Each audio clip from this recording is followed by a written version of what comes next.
One of my favorite accounts of a Wolfman or Dogman sighting happened in an area known as the Great Dismal Swamp.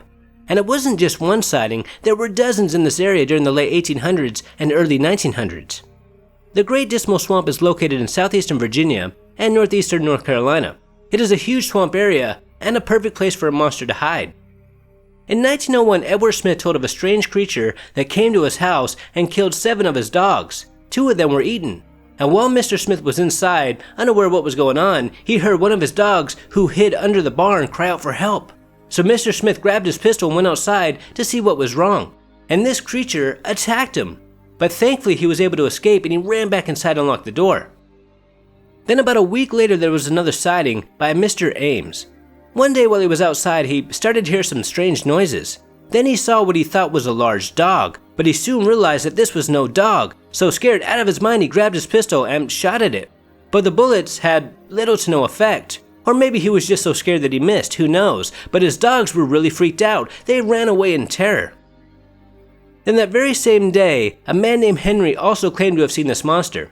He stated that he saw it just sitting on a covered well. Now eyewitnesses described this creature as being like a mix between a dog and a man. It was bipedal, had long yellowish hair, glowing eyes, and was just terrifying to look at. It was also known to attack dogs and livestock, and during this time, there were tons of reported sightings. There were also many hunters from near and far trying to capture or kill it, and allegedly, one of them did succeed. One newspaper wrote, "Another monster has come forth from the Dismal Swamp jungles, and it's spreading fear amongst the farmers. Last week, an unclassified animal, not indigenous, terrorized the people of Pleasant Hill. They were afraid to leave their homes after dark. This creature was seen, then chased by numerous armed men, and was killed by Harrison Walker." Now still to this day, nobody knows what happened to this alleged body, and many locals believed that there was more than one of them, as there were still sightings being reported after this one was shot. And many at the time thought that this was a werewolf. Today some think that it could have been a Bigfoot, as there are Bigfoot sightings in this area. I personally wonder if it could have been a skinwalker, as Native Americans have lived in this region for thousands of years. One very similar case happened on a ranch in Utah in the 1990s. One day Terry was walking his dog late one night when he encountered a wolf. But this was no ordinary wolf, it was at least 3 times larger, and Terry, scared out of his mind, shot at close range, but the bullets had no effect. And shortly after the sighting, he sold the ranch. And the new owners also encountered strange creatures, and because of these encounters, they too left. Today, this place is known as Skinwalker Ranch, and there's a lot more paranormal activity that goes on here, but all these sightings of these creatures is what made this place famous. It's why it's called Skinwalker Ranch. And maybe in the future I'll make a video about this location. But I'm sure most of you probably already know the stories, as the Skinwalker Ranch is extremely famous, especially for us paranormal junkies. But one sighting that has always stuck with me happened when the new owners were doing a paranormal investigation, and a biochemist saw a huge human-like figure perched in a tree, and it seemed like this creature was observing them, and instead of taking a picture or filming it, he shot at it. Maybe he was scared, who knows, but he didn't kill it or wound it, as they all just stared in awe watching this huge creature fly away. Now going back to the Dismal Swamp, there have been other sightings of monsters. One interesting case happened when some locals in a rowboat saw a very large aquatic creature just floating in the water.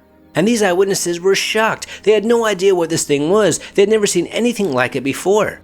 They stated that its body was about 8 feet long, had a head that kind of resembled a human's, had huge black eyes with a long tail, and they estimated that it must have weighed at least 300 pounds. Then this creature very gracefully just vanished back into the depths of the water. A lot of people have also sworn that they have seen ghosts while either driving or walking through the Great Dismal Swamp. One interesting tale happened about 40 years ago when a young man was driving down an isolated road.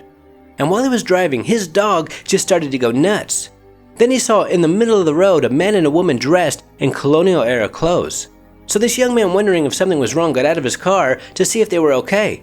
And while he was walking towards them, he turned and looked at his dog and told his dog to be quiet, as he was still barking like crazy.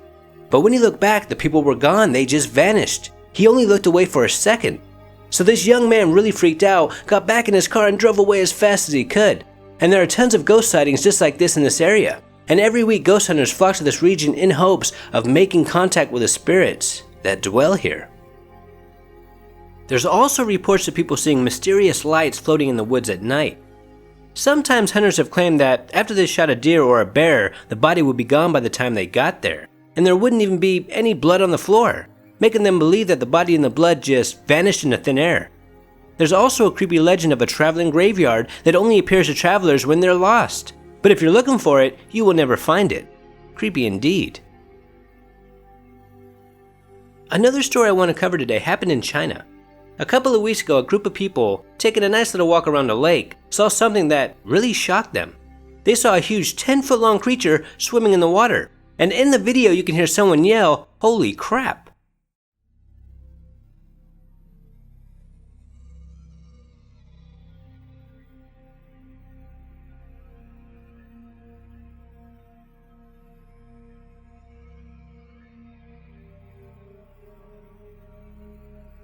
Now there are many theories other than a lake monster, such as it was just a school of fish or a huge snake. But one thing is for sure, the people who live here had never seen anything like this before, making me wonder, what could this possibly be?